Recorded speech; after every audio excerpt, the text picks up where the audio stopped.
Grand Teacher relate les histoires de la finance. Bienvenue dans Grand Teacher relate, le podcast qui transforme les enjeux économiques et géopolitiques en récits captivants.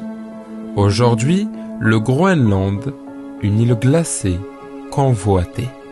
Par qui? Pourquoi? Une histoire de territoire, de pouvoir et de milliards. Depuis plusieurs années, l'ancien président américain Donald Trump manifeste un intérêt marqué pour le Groenland, cette vaste île glacée située entre l'Atlantique Nord et l'océan Arctique. Mais quelles sont les raisons derrière cette fascination? Plongeons ensemble dans les motivations géopolitiques, économiques et stratégiques qui alimentent cet intérêt. Installez-vous confortablement. Nous démarrons. L'histoire commence bien avant Donald Trump, en 1867, alors que les États-Unis viennent d'acquérir l'Alaska. Une idée germe déjà à Washington. Acheter le Groenland. En 1946, Harry Truman propose 100 millions de dollars en or au Danemark pour racheter l'île. L'offre est refusée. Mais cette volonté n'a jamais disparu, puisqu'en 2019, c'est Donald Trump qui relance l'idée. Il veut acheter le Groenland. Le Groenland, ce serait une affaire immobilière, pas n'importe quelle affaire, une grande affaire. Face à son insistance, la première ministre danoise, Mette Frederiksen, rétorque sèchement. Pour elle, cette offre est complètement absurde. Cette île n'est pas à vendre. Résultat, Trump annule sa visite officielle au Danemark. Le Groenland est loin d'être un simple bloc de glace. Son importance est triple. Elle est à la fois une position géostratégique, puisqu'elle est située entre l'Amérique du Nord et l'Europe, donc elle occupe ici une position clé dans l'Arctique. Les États-Unis y maintiennent d'ailleurs la base aérienne de Thulé, un poste avancé de l'armée américaine, aujourd'hui appelée base spatiale de Pituffik, un point crucial pour le système antimissile et la surveillance spatiale.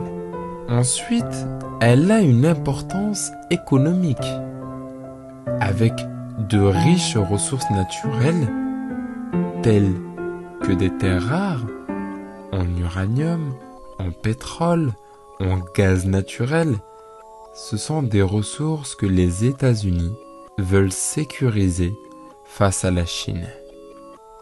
Avec le recul des glaces dû au changement climatique, l'accès à ces ressources, en plus de cela, devient de plus en plus envisageable, ce qui attise davantage les États-Unis à vouloir l'acheter et à vouloir se l'acquérir. Pour finir, elle a aussi une importance climatique, puisque comme mentionné précédemment, avec le réchauffement climatique, elle a ouvert de nouvelles voies navigables dans l'Arctique, réduisant les distances entre l'Asie, l'Europe et l'Amérique du Nord. Une route que les États-Unis d'ailleurs aimeraient bien contrôler. Cette volonté d'acheter un territoire souverain a déclenché des réactions en chaîne. Les déclarations de Trump ont provoqué des réactions vives à travers le monde. Les dirigeants européens, notamment en Allemagne et en France, ont exprimé leur incompréhension et leur désaccord face à cette volonté d'acquisition. La Russie, déjà très présente dans l'Arctique, a vu ça comme un signal d'alerte, en soulignant l'importance stratégique de l'Arctique et surveillant de près les intentions américaines. avec également la Chine qui, elle aussi, a investi dans les infrastructures groenlandaises. Trump ne voulait pas seulement acheter une île, il voulait repositionner l'Amérique au centre d'un nouvel échiquier polaire. Conclusion, le Groenland, souvent oublié, est devenu un symbole, un territoire de glace, mais brûlant d'enjeux, qu'elles soient économiques, géopolitiques, mais aussi climatiques. Ce n'est peut-être pas la dernière fois qu'un président américain s'y intéresse. L'intérêt de Donald Trump ici s'inscrit dans une logique de renforcement de la puissance américaine sur l'échiquier mondial, entre considérations stratégiques, économiques et géopolitiques. Le Groenland apparaît comme une pièce maîtresse dans le jeu des nations. Reste à voir comment cette situation évoluera dans les années à venir.